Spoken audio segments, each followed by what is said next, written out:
I would just start drinking a whole water bottle of vodka in the morning, and then by 9 o'clock I was wasted. I started smoking weed when I was 10. Everyone knew me because I was dealing drugs.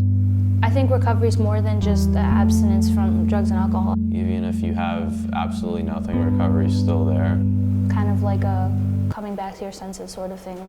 I like the name of your school a lot.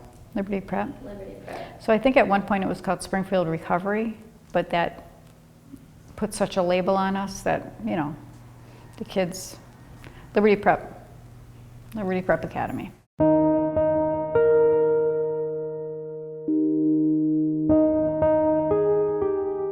We're going to be reading Macbeth, and these are about the concepts, some of the things that we will be facing. So let's just go around and say, if you agree or disagree, you shouldn't put too much faith in fortune tellers and others who claim to be able to predict the future. Agree.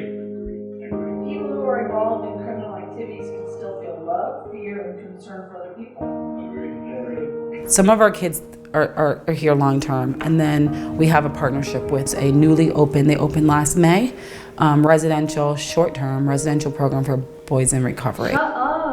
The New Deal, new agencies. March 4th, 9th. That program being only 90 days, we do have a lot of kids who are here very short time. He said, This great nation will endure as it has endured. Will receive, come back to life, and will prosper. This is no unsolvable problem if we face it wisely and courageously. Every one of us in this room have a past, and some of that past is okay, and some of it is questionable.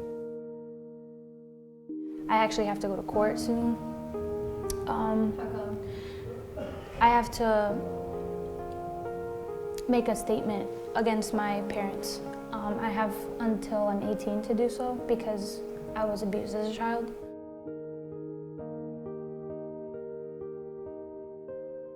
So right now I don't have any contact with my mother. Definitely don't have contact with my father, and no contact with either one of my brothers. And those are the only immediate family I have. So right now I've been kind of going through a lot, and I've been relying more on the teachers here for support, because this is a program based on recovery, and like when you're in recovery and you have substance abuse issues, it usually stems from family issues, and I think they're a lot more sensitive here to that than mainstream schools. You don't get lost here. A lot of our kids will tell us that they were in a large school, they were able to hide, they were able to go somewhere, they were able to get high. You know, you can't really do that here. I got lost in the mainstream school, and I kind of just like fell behind. I didn't really get much done in class. There's like probably 20, 25 kids in one class. So it was really easy to just sit in the back and just put your head down and no one really would bother you.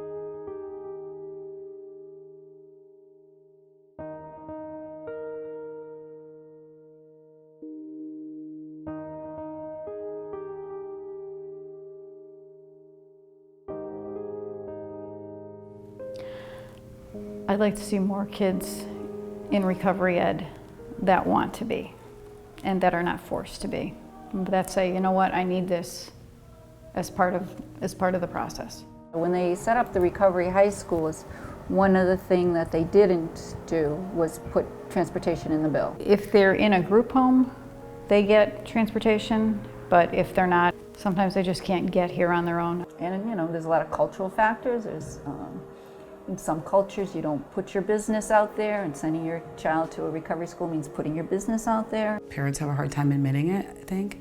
Kids have a hard time accepting it or admitting that they have an issue. All those factors combined, it just seems like there's probably lots of kids falling through the cracks. Yeah, there probably is.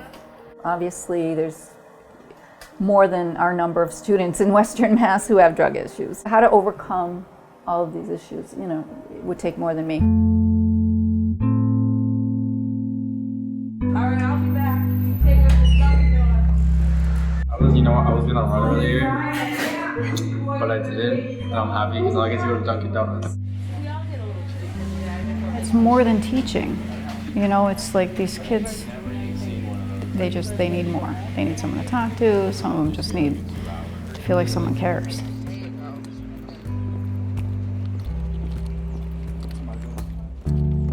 They're cold runners, and that, you know, it's just a term meaning that there's someone you can watch out. They've for whatever reason, just uncomfortable with the situation and they tend to want to run away, whether it's to be with family or because they want to be, go back to using or whatever it is. I have sort of learned not to get overly attached to any one plan or any one group of students in particular. It's not that I don't care about them, but I don't get too attached to, boy, I'm going to see this person and it's going to be consistent, because we know that's just not going to happen. I worry a lot when they leave here and don't go to a recovery school, because they've been in detox probably short term, 2 weeks, then they go to 90 days. So they're really just starting their recovery process. It's scary that they go right back in. Yeah, I worry about them. I mean, whenever you hear about something, like a teenager overdosing, you automatically are gonna think, yeah, is that one of mine?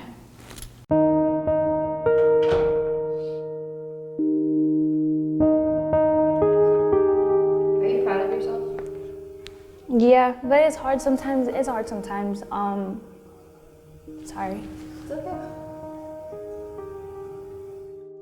It's hard sometimes trying to be positive. It's amazing to me. I mean, they have to stop looking at themselves as victims though of so many things and as survivors, because their stories they're crazy. I think there's kids that come out of here that really wanna change and really wanna better themselves. She's one of them. She wants to go to college. I mean, she works hard. It all started off like small. So like things don't start off like great and big at first, they start out small. As a kid, like, you don't know who you are, so like drugs and alcohol might just make you think that that's who you are. That's not who I am. Who I am is a wonderful person, and I still have a lot of resentments. Everyone does. I still have a lot of pain. I still have a lot of sorrow, but that's nothing that I can't work towards getting rid of.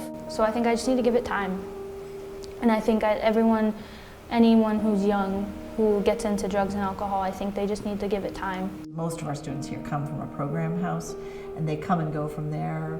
At the most, they're there for 90 days, which might mean we'd see them 65 days if they stayed the whole time.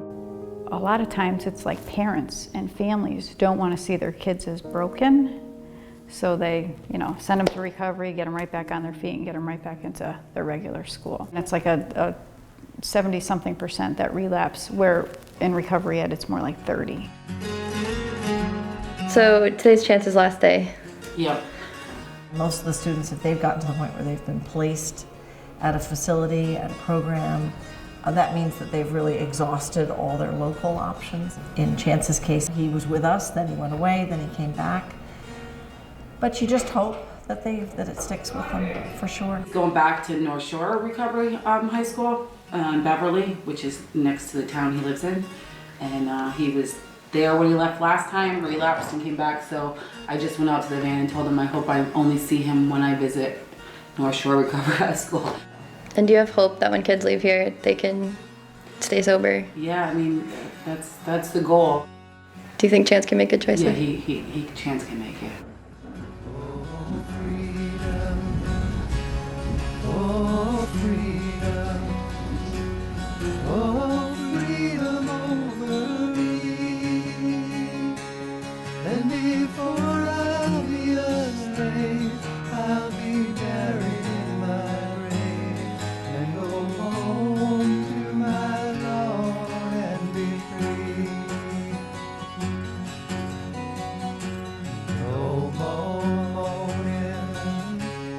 No more.